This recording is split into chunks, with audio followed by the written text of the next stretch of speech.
Good morning. So today I have bookshelf tour number 2. This is my middle shelf, shelf 2 out of 3. Again, we're starting from the bottom.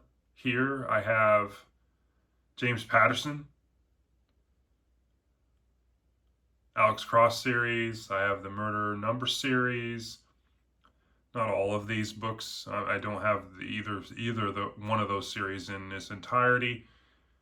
All of these books, and they come up here in the second shelf as well, all of these were a gift from a friend.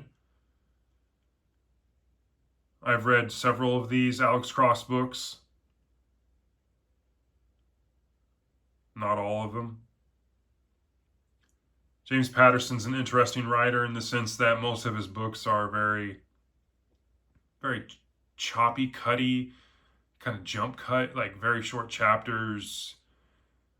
They're engaging in the sense that they move along. You know, I don't really get a whole lot of fluff, but at the same time, there's a lot of open-ended connectivity between the cohesion of the plot, if that's a bad attempt at kind of describing it. I do like them. They're enjoyable. You know, they're good beach reads, so to speak.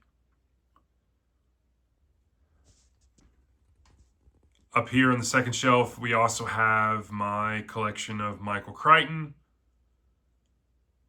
I have 3 of the 8 John Lange hard case crime novels he wrote early in his career under that pseudonym.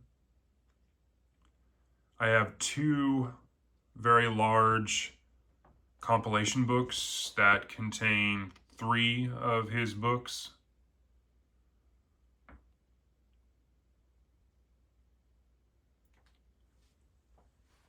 On the third shelf here, we have John Grisham, Brad Thor. Brad Thor's a new author that I've started to read. He writes the Scott Harvath series. I have the first 9 books. I think there's 24 in that series currently. And then all these John Grisham books here I've read. I've read all of these, a couple of them multiple times. I have these because I enjoy them. They're definitely ones that I plan to reread again. Really enjoy John Grisham. I will say, last year when it came out and I read the sequel to The Firm, I wasn't a huge fan of that book. I really enjoyed The Firm, but the second book just really fell flat.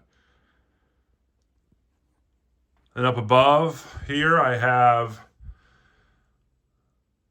John Sanford and Jeffrey Archer. Jeffrey Archer is another writer that I kind of fell into and started to get into. The first book I read from him was Not a Penny More, Not a Penny Less. It's a kind of a caper where money was taken from some people and they get them back, so to speak. And then here we have the Cain and Abel trilogy. I've read the first book. I plan to read the second and third book here.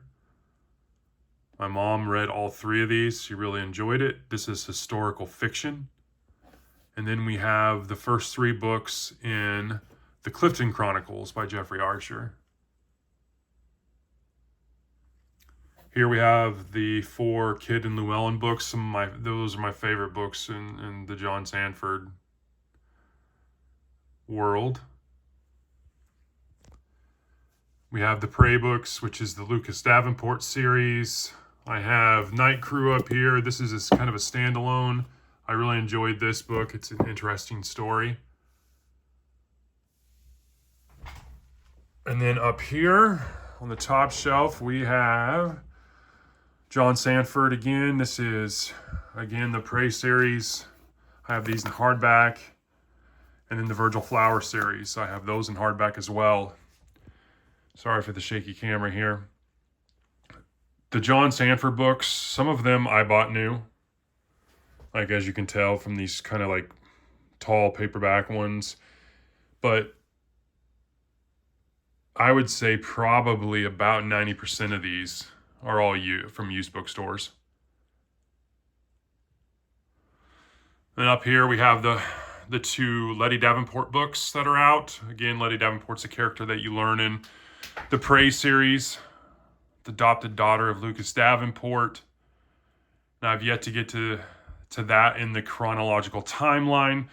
I've read 24 or 23 of the Prey books, so I got like 8 or 9 left. And I have, I think, 7 or 8 Virgil Flower books to read as well. And then I have the 2 Letty Davenport books. Up here we have my start of a collection of Ken Follett. I love Ken Follett. Obviously, these are the Kingsbridge series, Pillars of the Earth. I've read. These are historical fiction. They're very good. They're very dense reads. These over here are more of his thriller books. I've read Whiteout, Hammer of Eden, and Code to Zero. I definitely want to read them again. It's been years. Ken Follett's been writing for many, many years. But yeah, that is shelf number 2. Hope you enjoy this kind of video. Hope you're having a great day. Talk to you later.